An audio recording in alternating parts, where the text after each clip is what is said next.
Over the years, I've taught thousands of guitar lessons, and in today's video I want to share with you the 3 most common mistakes that I see with new students so that you can hopefully cut them out if you're doing them in your own playing, and you can work on making faster, more efficient progress in your playing. So the first problem that I see is not having alternate picking down. So when we're learning the guitar, a very, very, very common thing to happen is that when we're kind of going through scales or when we're playing, we're less comfortable with the upwards motion. I don't know why this is, but upstrokes seem to be more awkward and less intuitive than the downstroke. So when we are practicing, we want to make sure as soon as possible that we're getting comfortable moving our picking hand in both directions. We want to be going up and down, and we want to be going down, up, down, up, down, up. This is probably, I would say, when I'm playing the guitar, 80% of the time, I am alternate picking. There are stylistic reasons to not, but you want alternate picking to be your baseline. Now, one problem in particular that I want you to be aware of is a lot of my students come to me and they go, "Oh no, Matt, I'm alternate picking." And what they're actually doing is what we would call economy picking. So the biggest mistake that I see when people think that they're alternate picking but aren't, let's take the G major scale, for example. Here's the fretboard diagram for what that would look like. When we do this, a lot of the time what my students will do is they'll go down, up on the first 3 notes, then they will go down, up, down, and then when they go to the next string, they go down, up, down. Now the problem here is that we did 2 downstrokes next to each other. The best analogy I could give for why this is inefficient, unless you're playing something really fast and intentionally economy picking, is that it's like if you were trying to run, like you're trying to sprint 100 meters, but then you stopped every couple of strides. You would shuffle up and your right hand loses momentum, and then you fall out of time or get tense, and then that ruins the rest of your thing. So when you're doing that, it's almost like trying to run with a stutter. So what you want to do is you really want to try and focus on your picking hand. Take a scale shape that you know well so that you aren't super taxed with what your fretting hand is doing, so that you can direct more attention towards your picking hand. And then while doing that, what you want to do is just really get into the kind of momentum of this down, up, down, up, down. It takes a lot of time, it might be frustrating, but I swear on my life, this will change the way that you play the guitar and will make you make progress much, much faster. Alternate picking is one of the first kind of landmarks you want to hit on your guitar playing journey, where you want to be comfortable and efficient in that technique. So whenever you're practicing scales, whenever you're practicing things, take a second to audit what your picking hand is actually doing, because it will save you years of pain in the middle. Now the second problem, this one a lot of you are probably going to hate, but this is not working with a metronome. I'm a big believer in the old saying, that which can be measured can be improved. This applies to many, many areas. Some of my students go to the gym and lift a lot. I personally tend to favor cycling and running. But again, I measure those things. I track them on my Apple Watch. I try different strategies to see myself get faster. And playing with a metronome is one of the it's like a full body workout for your musicality. Because one, the first benefit is it gives you an accurate, trackable kind of metric for how much faster you're getting and how much more comfortable you're getting. And then the second thing that it does is it grinds the heck out of your timing. It will make your timing feel more reliable. It will make it feel more stable. I know it's super uncomfortable in the early stages getting used to a metronome, so I'm going to share some practical exercises you can try today.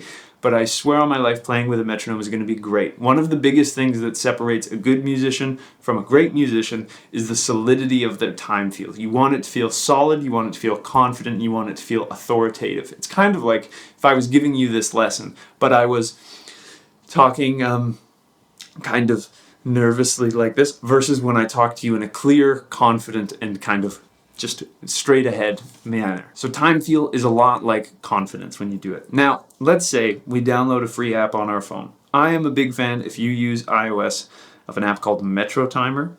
But here's a really good exercise to just get comfortable with it. When you're first starting out, I would recommend setting a tempo of 100 beats per minute. And what we're going to do is we're just going to play quarter notes. So this is clicking.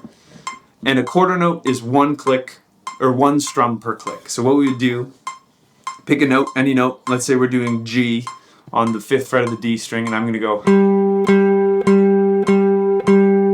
and I'm just going to try to play totally in sync with that. I'm going up and I'm going down. And it is totally normal to have there be some variance in how you're doing this. I often describe learning to play with a metronome kind of like learning how to ride a bike.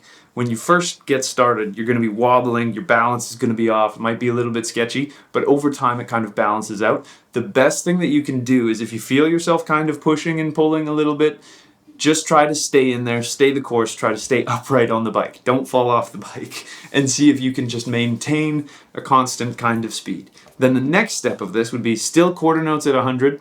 You might be tempted to slow it down if this feels fast for you, but oftentimes it's actually harder to play with a metronome slow than it is fast if you're an inexperienced musician, because when the tempo is slower, there's more space between the clicks, which means there's more time for you to second guess yourself and get it wrong. And then once you get it wrong, you will then have more space to overcompensate on the next note, and it can often go away. So I recommend quarter notes at 100 beats per minute is a pretty comfortable tempo for most people.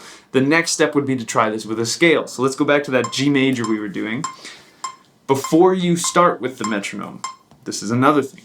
Always give yourself at least one bar of counting in. So that would look like 1, 2, 3, 4. Then start. A lot of my students try to just start right away with the metronome and then they get frustrated that they can't come in time.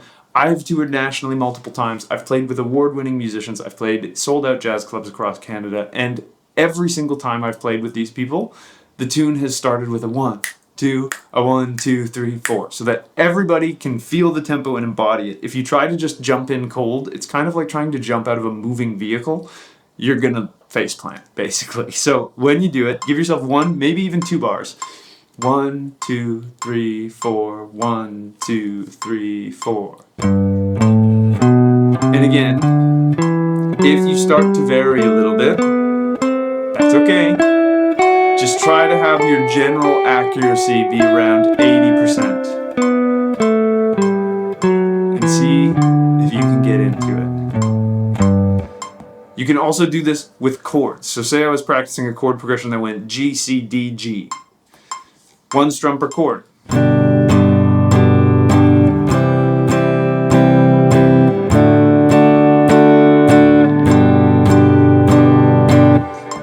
This practice with a metronome, as much as it's uncomfortable, as much as it maybe sucks in the beginning, it is such a valuable thing that will affect every single aspect of your musicality. So please, I beg of you, download a free app and try that out.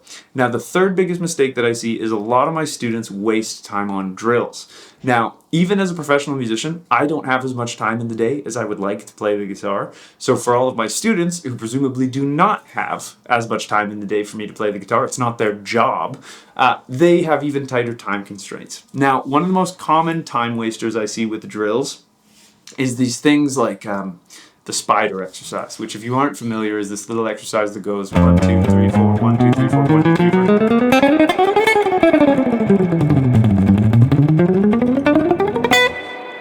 It's a cool kind of exercise. I will admit, I do it sometimes before a gig, like 5 minutes before, if I'm just trying to get blood flowing to the fingers. But in terms of something that you practice every day, if you only have 30 minutes to an hour to play the guitar, my gosh, it is so not worth doing. It doesn't train you in any practical musical thing. It doesn't train you. I say it gives you fake speed, because I can do the spider exercise way faster than I could actually play alternate picking, because it's a repeatable pattern that's relatively linear and literally just, real music doesn't sound like that. Real music doesn't do that. So I'm a big fan of, rather than spending a bunch of time on drills, spending some conscious time with a metronome and actual musical material, whether that's a scale, whether that's an arpeggio, whether that's a song you've been working on. I'm a big fan of, if you have limited time, working on actual music rather than working on a technical drill that really isn't musical and really isn't helping you. It's kind of like when you're learning a language. It's much more useful to learn actual phrases and actual things that you might need to say in said language than it is to go on Duolingo and learn how to say my sister is wearing a green dress. So when you're picking out drills, there are times where there might be a super technical thing that you are specifically working on, and there is a drill that is good for that. But a lot of the time I see my students doing drills that they learned from a YouTube video or they learned from, something that has no tangible relation to what they actually want to do on the guitar.